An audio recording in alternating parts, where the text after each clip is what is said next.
शं वरुणः शन्नो भवत्पर्यमा शन्न इन्द्रो बृहस्पतिः शन्नो विष्णुरुक्रमः ॐ शान्ति शान्ति शान्तिः।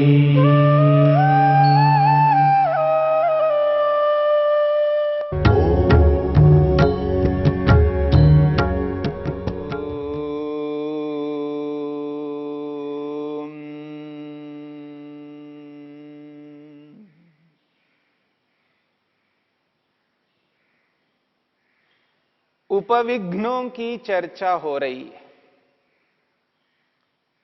दुख दौर्मनस्य अंगमेजयत्व श्वास प्रश्वासा विक्षेपसह भुवः। ये विक्षेपों के साथ में रहने वाले उपविघ्न हैं। महर्षि वेदव्यास कहते हैं एते विक्षेपसह भुवः, ये विक्षेपों के साथ में रहते हैं, अर्थात विक्षेप होंगे तो ये होंगे। इसलिए कहा जा रहा है विक्षिप्तस्य एते भवन्ति, विक्षिप्तस्य चित्तस्य एते भवन्ति, समाहित चित्तस्य एते न भवन्ति। महर्षि वेदव्यास कहते हैं। महर्षि वेदव्यास कहते हैं ये जो चार उपविघ्न हैं, दुख, दौर्मनस्य, अंगमेजयत्व और श्वास प्रश्वास, विक्षिप्त चित्तस्य एते भवन्ति। जब विक्षिप्त चित्त हो जाता है, यानी विक्षेप जब उत्पन्न होते हैं, व्याधि, स्त्यान, संशय, प्रमाद, आलस्य, अविरति, भ्रांति दर्शन, अलब्ध मूमिकत्व और अनवस्थितत्व, ये 9 प्रकार के विक्षेप है, ये 9 प्रकार के विघ्न हैं। जब इन 9 प्रकार के विघ्नों में कोई एक ऐसा विघ्न होता है जीवन में तो दुख, दौर्मनस्य, अंगमेजयत्व, श्वास प्रश्वास, ये भी उसके साथ साथ जुड़ जाते हैं। यह जरूरी नहीं है कि सारे विक्षेप एक साथ हो और ये चारों उपविघ्न एक साथ हो, ये कोई जरूरी नहीं है। कब कौन सा होगा ये उस परिस्थिति के अनुसार पता लगेगा। यदि व्यक्ति को कोई व्याधि हो गई, कोई रोग उत्पन्न हुआ, तो रोग उत्पन्न हुआ तो उस रोग से दुख होगा, तो दुख उसके साथ जुड़ जाएगा। रोग है तो दुख जुड़ जाएगा।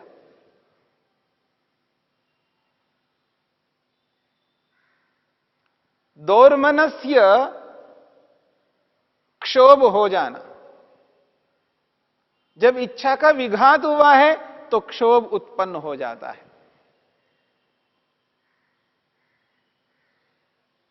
जब आलस्य है या प्रमाद है,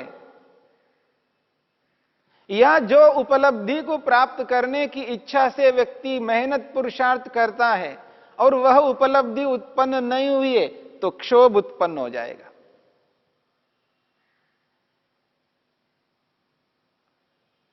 नौ विक्षेपों में अलब्ध भूमिकत्व है, उपलब्धि का ना मिलना। जिस इच्छा को लेकर के व्यक्ति मेहनत करता है पर वो फल नहीं मिल रहा है, वो उपलब्धि नहीं मिल रही है, तो क्षोभ उत्पन्न हो जाएगा, दौर्मनस्य उत्पन्न हो जाएगा। और जब दौर्मनस्य उत्पन्न हो गया तो अंगमेजयत्व भी उत्पन्न हो जाएगा। जब मन के विकार उत्पन्न हो जाते हैं, मन में काम, क्रोध, लोभ, मोह, ये जब उत्पन्न होते हैं उसके कारण भी शरीर में कंपन उत्पन्न होता है, अंगमेजयत्व उत्पन्न होता है।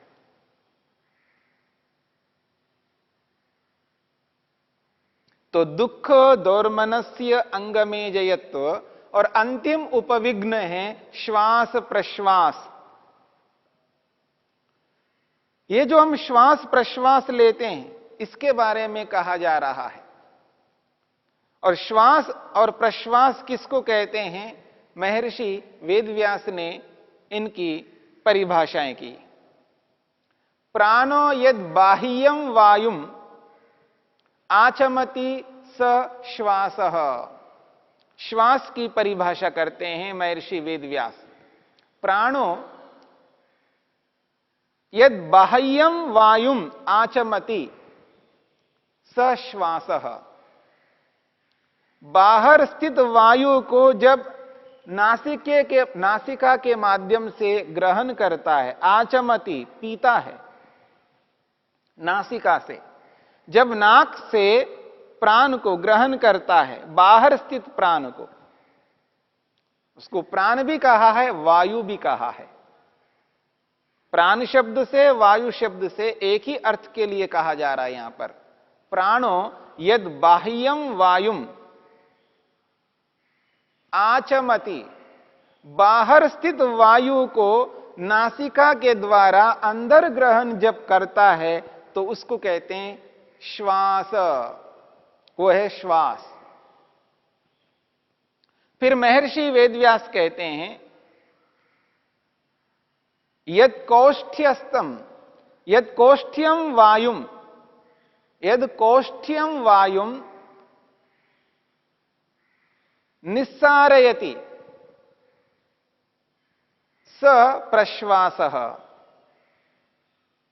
कोष्ठ्यम वायुम, जो हमारे लंग्स में, फेफड़ों में जो वायु है उसको निस्सारयति, नासिका के माध्यम से बाहर निकालता है, निस्सारयति निकालता है, स प्रश्वास, उसको प्रश्वास कहते हैं। बाह्य स्थित वायु को अंदर लेना श्वास है और अंदर स्थित वायु को बाहर निकालना यह प्रश्वास है, जिसको हम श्वास प्रश्वास के नाम से जानते हैं। और ये जो प्राण है, ये जो प्राण वायु है, ये निरंतर चल रहा है हमारा। नासिका में निरंतर प्राण चल रहा है, श्वास के रूप में और प्रश्वास के रूप में। अंदर लेते हैं, बाहर निकालते, और इसकी गति निरंतर चलती जा रही है और एक निश्चित सीमा में चल रही है। इसकी गति एक व्यवस्थित चल रही है। जब इसकी गति व्यवस्थित चलती है तो जीवन ठीक ठाक चलता रहता है। लेकिन इस श्वास प्रश्वास में वो व्यवस्था बिगड़ जाए, जिस नियम से श्वास प्रश्वास चल रहा है उस नियम से ना चले तो अव्यवस्था उत्पन्न होगी। उस अव्यवस्था से आगे चल करके हानि होगी।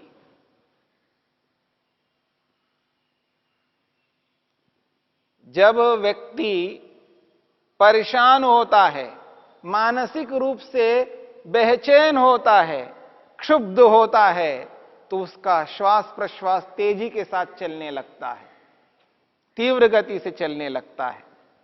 कोई बात उसने सुन ली, किसी से कोई बात सुन ली है, दुख वाली बात है, दुख वाली बात को सुन लिया तो उसका श्वास प्रश्वास अब अधिक होने लगता है, उसकी गति बढ़ने लगती है, उसके धड़कन बढ़ने लगते हैं, श्वास तेजी के साथ लेने लगता है। और जिस गति से, एक सामान्य गति से उसका श्वास प्रश्वास चल रहा है, अब वो वैसा नहीं चलेगा, गति बढ़ जाती है। अथवा किसी विशेष बात को सुन लिया है, विशेष सुख के बारे में उसको पता लग गया, यानी कुछ विशेष उपलब्धि हुई है, कोई विशेष लाभ मिला है उसको, तो भी उसका श्वास प्रश्वास अधिक चलने लगता है। अति सुख में और अति दुख में व्यक्ति का श्वास प्रश्वास सामान्य रूप से नहीं चलता है। श्वास प्रश्वास में गति बढ़ जाती है, और जब श्वास प्रश्वास में गति बढ़ जाती है वह हानिकारक है। आगे चल करके नाना प्रकार के रोग उत्पन्न होंगे। और जब व्यक्ति ईश्वर का ध्यान करना चाहता है अपने आप को ईश्वर के साथ जुड़ना चाहता है, लेकिन उसका जो श्वास प्रश्वास का जो क्रम चल रहा है वो व्यवस्थित रूप से जब नहीं चलता है तो मन ईश्वर में नहीं लग पाता है, मन एकाग्र नहीं हो पाता है। अलग अलग स्थितियों में व्यक्ति का श्वास प्रश्वास बिगड़ जाता है, और ये जो बिगाड़ है हम अपने हाथों से उत्पन्न करते हैं, गलत ढंग से हम व्यवहार करते हैं, अपने जीवन को व्यवस्थित रूप से नहीं चला पाते हैं, समझ को प्रयोग में नहीं लाते हैं, यानी बुद्धि का समुचित रूप में प्रयोग में नहीं ला पाते हैं, विवेक का प्रयोग नहीं कर पाते हैं, दुनिया की परिस्थितियों को समझ नहीं पाते हैं, उनका आंकलन नहीं कर पाते हैं, व्यवस्था को समझ नहीं पाते हैं। संसार है, संसार में अलग अलग प्रकार की स्थितियां उत्पन्न होती हैं, और जितने भी मनुष्य हैं सभी स्वतंत्र हैं। सभी स्वतंत्र होने के नाते कभी भी कुछ भी कह सकते हैं, बोल सकते हैं, अच्छा भी बोल सकते हैं, गलत भी बोल सकते हैं। किसी के गलत बोलने से व्यक्ति सामान्य स्थिति में नहीं रह पाता है, उसके अंदर उद्विग्नता उत्पन्न हो जाती है और उसका श्वास प्रश्वास बढ़ने लगता है, उसकी गति तीव्र हो जाती है, वो सामान्य स्थिति में नहीं रह पाता है।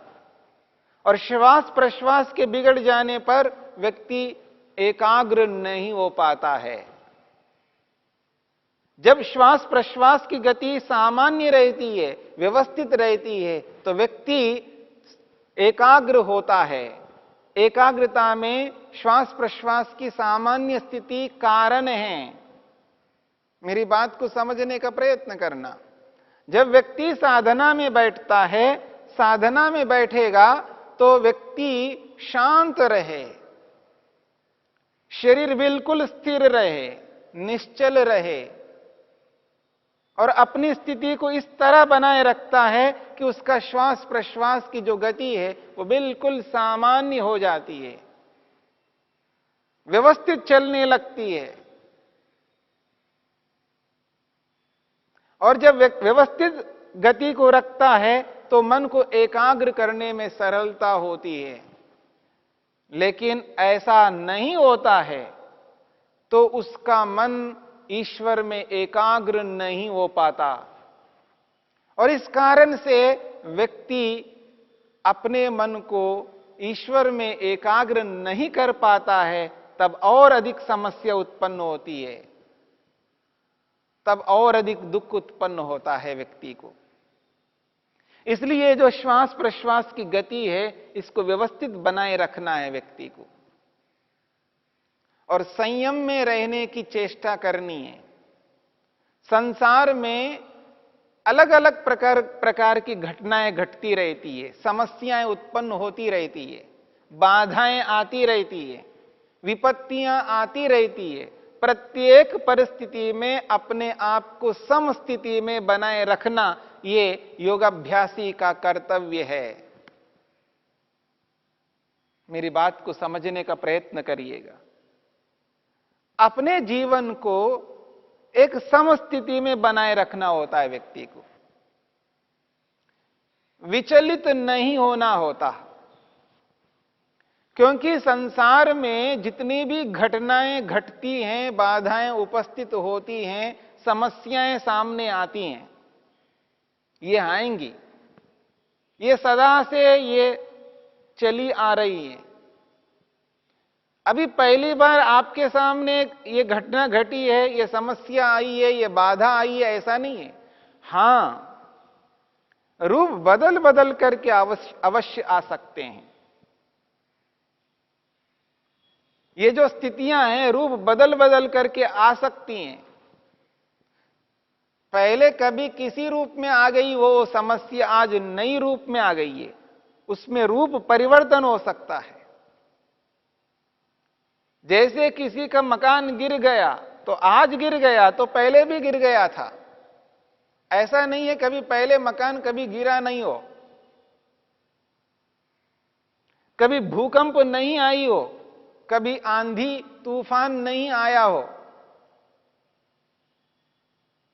कभी अतिवृष्टि नहीं हुई हो, कभी अनावृष्टि नहीं हुई हो, कभी अतिशीत उत्पन्न नहीं हुआ हो, कभी बहुत अधिक गर्मी नहीं आई हो।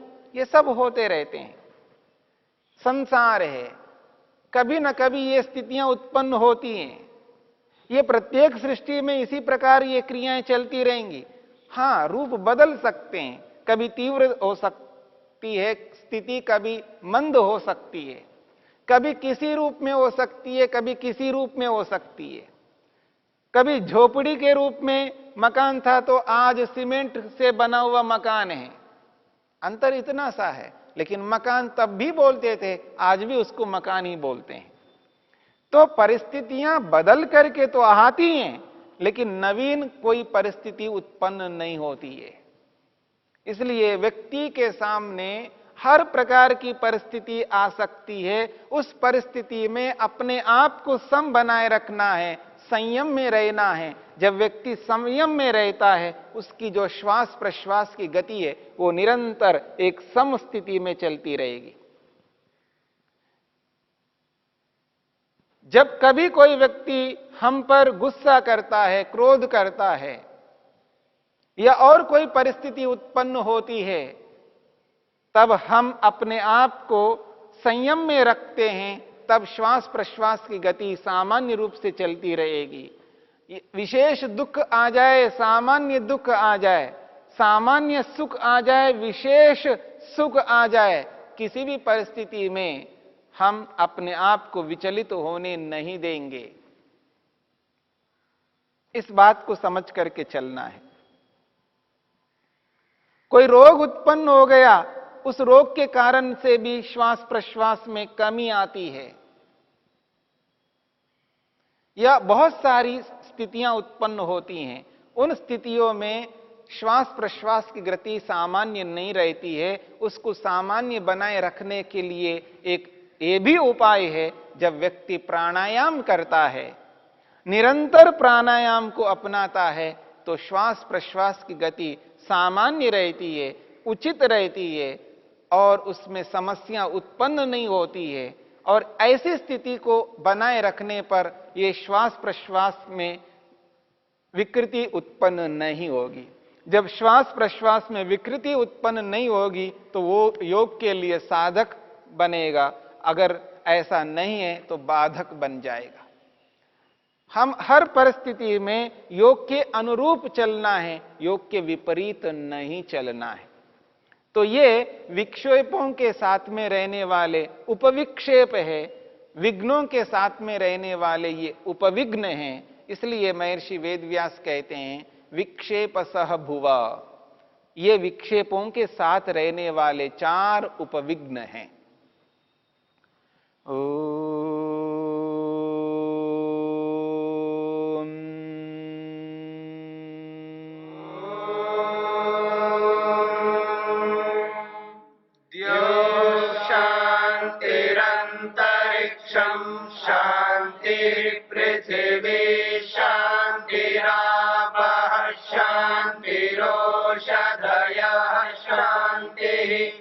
वनस्पतयः शान्तिर्विश्वे देवा शान्तिर्ब्रह्म शान्ति सर्वं शान्ति शान्तिरेव शान्ति शान्ति।